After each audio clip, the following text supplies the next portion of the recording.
देखिए, ये इस बात को दर्शाता है कि उत्तर प्रदेश के अंदर गुंडागर्दी खुलेआम हो रही है। और जो मैं अभी पीड़ितों से मिलके आया हूँ, उनकी आप हालत देखेंगे तो ऊपर वाले की कृपा से ही वो लोग बचे। सर के ऊपर 36 टाँके लगे हुए हैं। पूरा सही शरीर पीट के लहूलुहान कर दिया गया। मैं कदीम से मिला, अरबाज से मिला, अकील से मिला। एक और ट्रामा सेंटर में अकील एडमिट है, उनसे मिलने जा रहा हूँ। और मामला क्या है कि एक फैक्ट्री से रसीद लेके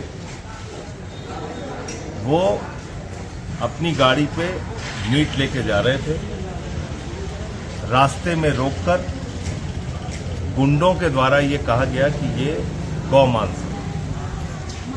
मुझे जानकारी मिली है कि शायद उसकी जो रिपोर्ट आई है वो भी आज आ गई कि वो गौमांस नहीं था। बावजूद इसके आप 4 लोगों की हत्या करने पे उतारू हैं। और जो कुछ भी बताया कि 112 नंबर की गाड़ी उनके सामने से गुजर रही थी, वो लोग फरियाद कर रहे थे, गुहार कर रहे थे कि हमारी मदद करो। और 112 नंबर की गाड़ी उनकी मदद के लिए नहीं रुकी। पहले 20 लोग हुए, फिर 50 लोग हुए, फिर वहां 300-350 लोग इकट्ठा हो गए। ये तो एक सुनियोजित हत्या की कोशिश पूरी तरीके से दिख रही है। और जिस तरीके से मारा गया है, ये तो मैं फिर दोहरा रहा हूं कि ऊपर वाले की कृपा से लोग बच गए, वरना तो बचना ही नहीं था। जितनी बुरी तरीके से इन लोगों को मारा गया। और बाद में भी पुलिस वाले जब वहां पे पहुंचे तो ये लोग खुद से जाके पुलिस की गाड़ी में बैठे। पुलिस वाले उतार रहे हैं इनको कि उतरो। तो मैं योगी आदित्यनाथ जी से, उत्तर प्रदेश के मुख्यमंत्री से कहना चाहता हूं, यही आपकी कानून व्यवस्था है। इसी का डंका आप पीट रहे हैं पूरे दुनिया में कि हमने यूपी की कानून व्यवस्था बहुत चुस्त कर दी है, दुरुस्त कर दी है, बहुत अच्छी कर दी है। तो धर्म के नाम पे, ये नफरत की राजनीति के नाम पे ये इस प्रकार की गुंडागर्दी का लाइसेंस देना, मैं समझता हूं ये भारतीय जनता पार्टी की घटिया मानसिकता को दर्शाता है। और खुलेआम उनके राज में गुंडागर्दी हो रही है, ये इस बात को भी दर्शाता है। गिरफ्तारी को लेकर कहेंगे, अब तक 3 लोगों की गिरफ्तारी हुई है। अभी जो मुझे पता चला है कि इसमें बहुत सारे ऐसे अभियुक्त हैं जिनको गिरफ्तार नहीं किया गया है।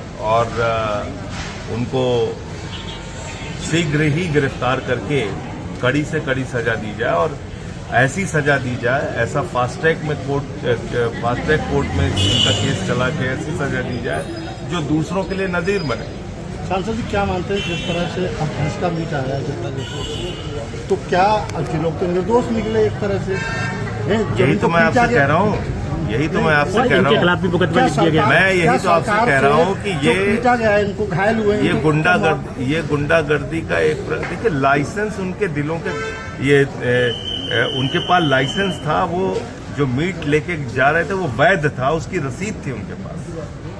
तो इसमें तो कोई सवाल ही नहीं थी कि कोई गौ मांस वो लेके जा रहे थे। दूसरी बात यह है कि आप क्या गुंडागर्दी का लाइसेंस दे सकते हैं किसी कि कुछ लोग इकट्ठा हों और वो पकड़ के सबको मारने लगे और झूठा आरोप लगा के गौमांस।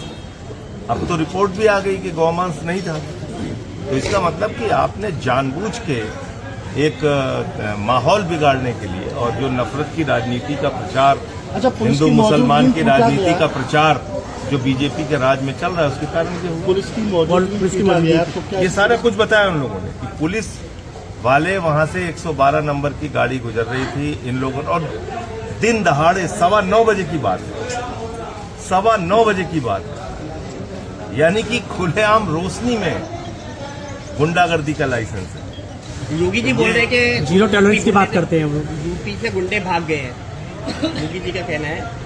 योगी जी के द्वारा प्रायोजित, उनके संगठन, उनकी पार्टी के द्वारा प्रायोजित गुंडों को लाइसेंस मिला हुआ है कुछ भी करने का।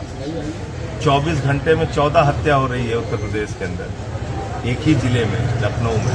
तो आप अंदाजा लगा सकते हैं कि क्या हालत है कानून व्यवस्था की। और ये जो घटना हुई है, ये अपने आप में ये बताने के लिए काफी है कि यहाँ गुंडागर्दी का लाइसेंस मिला हुआ है। धर्म के नाम पे किसी को भी पकड़ो, मारो, कोई आपको कुछ बोलने वाला नहीं है। तो आपके जो द्वारा अभियुक्त आम आदमी हैं, पार्टी किस तरह किस तरह की मांग करती किसने है? क्या आवाज उठाई? हमारे साथी नदीम भाई हैं, जो इनकी कानूनी लड़ाई है वो उसको हम लोग लड़ने का काम करेंगे।